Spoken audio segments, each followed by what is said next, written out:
When I set out to create the Honor Harrington series, it was the first time that I had deliberately set out to create a series character.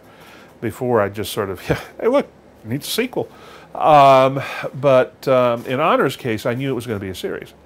And so if you read the first two Honor Harrington books, On Basilisk Station, which is a reading title, not a pronouncing title, and Honor of the Queen, you feel like you've really kind of come to know Honor well, to know, what motivates her, etc.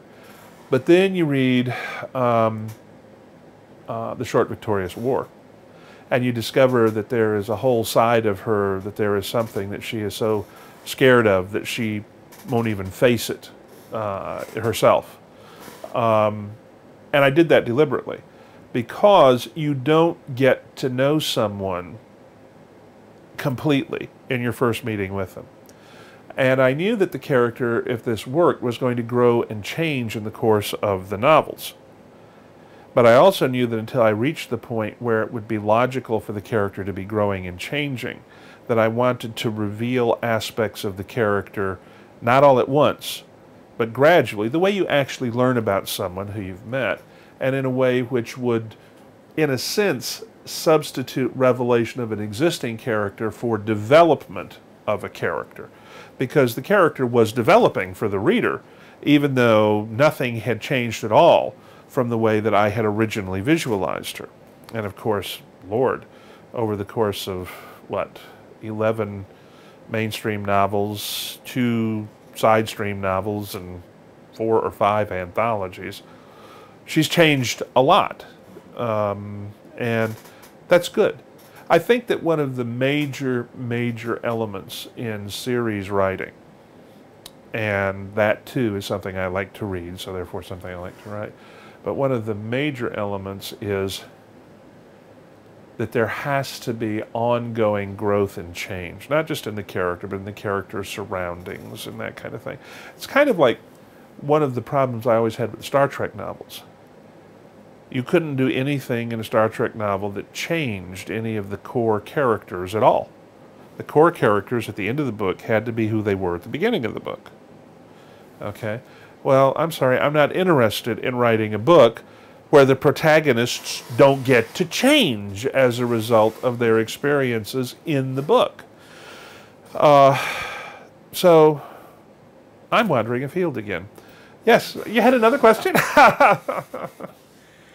Well, leading into that, you're talking about the growth, the development, and you talk about history and how it's led you into military science fiction.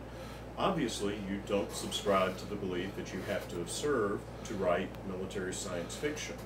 I think that it helps. In my case, I tried, but the Navy said no. Well, actually, the Navy didn't say no. They said, come back with a master's degree and we'll give you limited line commission, a staff commission. I was like, not really. If I wanted to be a bureaucrat, I wouldn't have to wear a uniform to do it, which may have been a good thing. I don't know. I have a friend who is a general. Well, okay, I haven't seen him in a long time.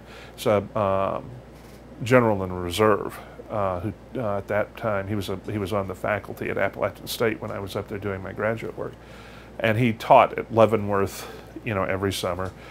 He helped to arrange the first exchange program with the PRC, kind of thing. And he told me one time, he said, David, you would either have done magnificently in the military, or they would have shot you within 18 months. And he said, because you are the kind of person who would go ahead and do what they told you to do, and then say, but we could have done it better if. He said, and the military does not always reward that type of personality. But I have many friends who have served, and it's my brother-in-law is a 22-year Marine vet, for example, and I know guys who have been 2-star generals and guys who have retired as corporals, and I try to be respectful of their viewpoints and their perspectives. I think that in some ways, um, in some ways, studying military history is actually better preparation for writing it than having lived it. And one of the reasons I say that is that people sometimes, when they are part of the actual military events, they know what happened in their immediate surroundings. And they know what they believed at the time happened elsewhere. And they know what they think caused things to happen. And sometimes they're right and sometimes they're wrong. By the nature of the human animal, it works out that way. It is more difficult for someone who was there to stand back and look at other sources than it is for someone who wasn't there to do the same thing. And that's one reason why I think sometimes you have to be a little leery of your primary sources, people who were there and say, this is what happened. You have to be a little leery sometimes, especially when they're talking about things that happen outside their immediate personal knowledge. And as I say, it's difficult for some people to turn loose from what they know from their personal experience happened. I think that they say that you should write what you know, and there's some truth to that. But you also have to come face to face with the fact that you can't write what you know, or it's going to be a very boring story. Okay, if all you're going to do is write about things that you have personal experience of, and you weren't Richard Halliburton, Gallivant, or T.E. Lawrence, or somebody, then it's going to be kind of boring, you know, when you get right down to it. I have never been a female starship commander, all right? And yet, that's one of my main characters. So I think that you have to write about something that you have wrapped your own mind firmly around, however you got there to do the wrapping in the first place. And hopefully it will be something that you have managed to wrap your mind around accurately. And I have enough people who are active or retired military who read my books who say more or less, yeah, you got that right, for me to feel that I'm doing pretty well at it. Now, I'm sure there are small things that someone like, for example, a David Drake, who has served, would tend to get right that I get wrong. By the same token, I'm writing military science fiction, and so I can structure my own military pretty much when I want to. And no, that's the way they do it in the Manticora Navy. You know, it's like, I don't care how they used to do it in the U.S. Navy. This isn't the U.S. Navy. This is the Manticora Navy. But I will say this. I think that it's very difficult to write about the consequences of military events if you don't have at least some experience in, for want of a better term, physical mayhem. And I have had the opportunity to participate in the aftermath of at least 3 fatal traffic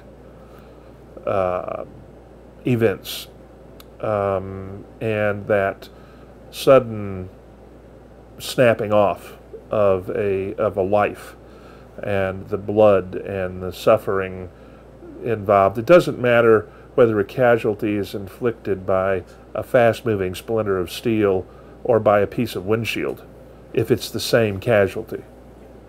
And I think that in some ways, when one of the accident victims is a 3-year-old girl, that it gives you even more of a feeling for the human cost of what's going on than when it's your personal experience with military-age people who are in it. I mean, I talked to a guy who came back from Iraq about 2 years ago. and he was talking about a family bus that was involved in an IED. Somebody set off the IED to take out a U.S. military vehicle and took out this bus as well. And there were children on the bus, and he's talking about dealing with these burned and wounded 5- and 6-year-old kids.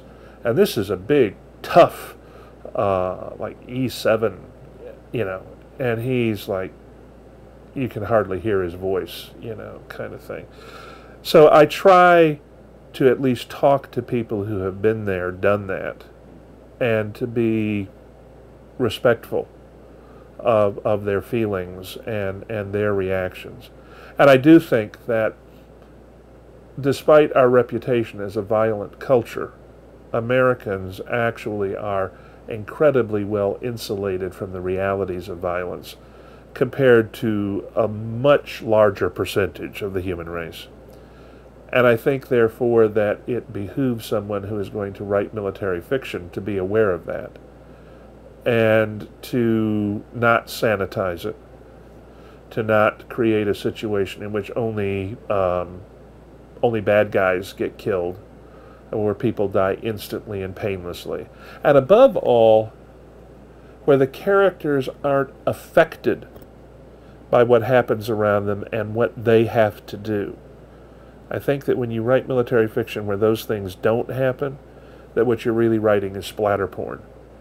And I think that it does a disservice to you as a writer, and I think it does an even greater disservice to your readers, in no small part, if nothing else, because it helps subliminally to shape their view of what's going to happen in a military action.